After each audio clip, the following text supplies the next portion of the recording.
tugarukanye amakuru akomeje kuvugwa mu gihugu cya Tanzania muri ya gahunda y'amatora n'undi yari iri kuberayo mu minsi ishize. Tugarukanye amakuru agezweho aka kanya. Ni amakuru rero arimo ibyatangajwe nyuma y'uko amatora arangiye. Ni amakuru ari gutangaza ku bijyanye n'uwegukanye umwanya wa perezida muri iki gihugu. N'ubundi ni amakuru arimo amajwi yatsindiyeho cyangwa se ijanisha yatsindiyeho ry'amajwi. Ibyo byose tujya kubirebera hamwe muri iki kiganiro. Wowe icyo ngusaba ni ukuba uhabaye, ubundi tukabana muri iki kiganiro. Tujye kukubwira amakuru ariko n'uwatsindiye umwanya w'umukuru w'igihugu ndetse n'amanota yatsindiyeho. Ibyo nibyo tugiye kurebera hamwe muri iki kiganiro. Nimba ari bwo bwa mbere rero ugeze kuri uno muyoboro, reba aho hasi handitse subscribe hakande kugira ngo utazajya ucikwa n'ibiganiro binyura kuri uno muyoboro. Amakuru agezweho yo sinakubwira, kukugezaho amakuru agezweho itariki ku itariki, umunsi ku munsi, isaha ku isaha. Mbese nta makuru waburira kuri uno muyoboro wamenya n'ibintu. Twatangiye rero, ni amatora rero ya mbere ya Perezida Samia Suluhu w'imyaka 65 yari yitabiriye nk'umukandida mukuru kuva yasimbura nyakwigendera John Pombe Magufuli mu mwaka wa 2021, nibwo yabaga asimbura uyu John Pombe Magufuli. Komisiyo rero y'amatora yatangaje ku mugoroba washize ko Madamu Samia Suluhu Hassan yabonye amajwi arenga 31,900,900 bingana na 77,97 n'ibice 66 by'abatoye bose muri iki gihugu. Bitabiriye rero muri aya matora bwari 87%, mu gihe abiyandikishije gutora bari 1,37,600,000 bo bari bariyandikishije kuzitabira amatora muri iki gihugu. Amatora rero yakomeje kugaragaramo imvururu, abaturage bagaragaza ko badashaka uyu perezida Madamu Samia Suluhu Hassan wari usanzwe n'ubundi ayoboye iki gihugu.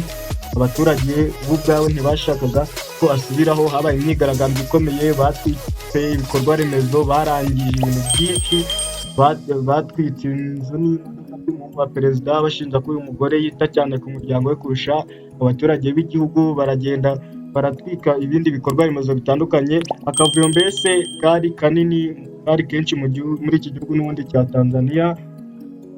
Bikaba byari bikomeje gutera inkeke bavuga ngo wenda hari amatora araza kuba ahagaze, ariko ntibyakunze. Byaje kurangira n'undi amatora akozwe. Nubwo rero yatsinze amatora, ni amatora yari arimo ibibazo bitandukanye, dore ko abatavuga rumwe na leta bavuze ko abayobozi babo bafunzwe, abandi nabo bakaba bataremerewe kwiyamamaza, bigatuma ataba mu bwisanzure buhagije. Nyuma kandi itangazwa ry'ibyavuye mu matora, imyigaragambyo yakomeje kwiyongera cyane mu murwa mukuru wa Tanzania ariho Dar es Salaam, ndetse n'indi mijyi nka Arusha ndetse na Dodoma, aho abaturage rero benshi bavugaga ko amatora atabaye mu mucyo, banga imyanzuro y'ibyavuye mu matora. Amashusho rero yagiye agaragara ku mbuga nkoranyambaga yagaragaza ko abapolisi bari kurasa ibyuka bijyana mu maso mu rwego rwo guhosha imyigaragambyo ikomeye cyane kubera n'ubundi muri iki gihugu cya Tanzania. Bikaba bari gukora uko bashoboye ngo bagabanye imyigaragambyo nubwo byakomeje kugorana. Ishyaka rero rikomeye ritavuga rumwe na leta rya Chadema ryatangaje ko abantu basaga 700 bishwe cyangwa se bakaba baburiwe irengero, mu gihe inzego za leta zavuze ko abapfuye ari bake cyane. Imiryango rero mpuzamahanga irimo umuryango w'abibumbye ONU n'amashyirahamwe y'uburenganzira bwa muntu yasabye ko hakorwa iperereza ryigenga kugira ngo hamenyekane ukuri ku byabaye n'ubundi muri iki gihugu cya Tanzania. Leta ya Tanzania rero yashyizeho amasaha ya guma mu rugo mu bice bimwe na bimwe by'igihugu, ndetse ibuza imikoreshereze ya interinete, ivuga ko ari ukugira ngo habeho ituze muri iki gihugu cya Tanzania. Madamu Samia Suluhu Hassan n'ubundi byarangiye yegukanye umwanya w'umukuru w'igihugu. Ni ukurebera hamwe tugakomeza gukura amakuru, tukareba ese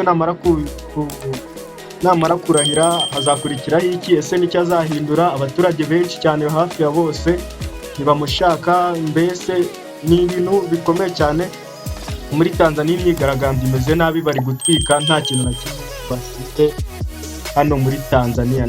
Reka nkubwire ko rero updates zose nta handi wazikora atari kuri uno muyoboro wamenya n'ibi info, umuyoboro kugezaho amakuru agezweho ku gihe isaha ku isaha, buri makuru yose agezweho tuyakugerezaho ku gihe. Niyo mpamvu tuba tubabwira ngo mukande subscribe kugira ngo tubashe kwagura uno muyoboro wa Menya n'Ibi Info, amakuru cyangwa se ibyo dukora bigere ku bantu benshi hirya no hino mu gihugu ndetse no hanze yacyo.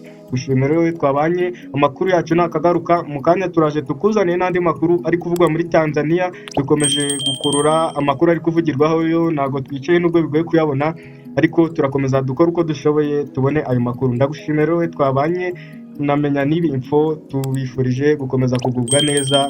Nahamu kanya mu makuru akurikira, ariko ntugende udakanze subscribe. Ndagushimira rero wowe twabanye, bye bye, nahamu kanya muri update zikurikira.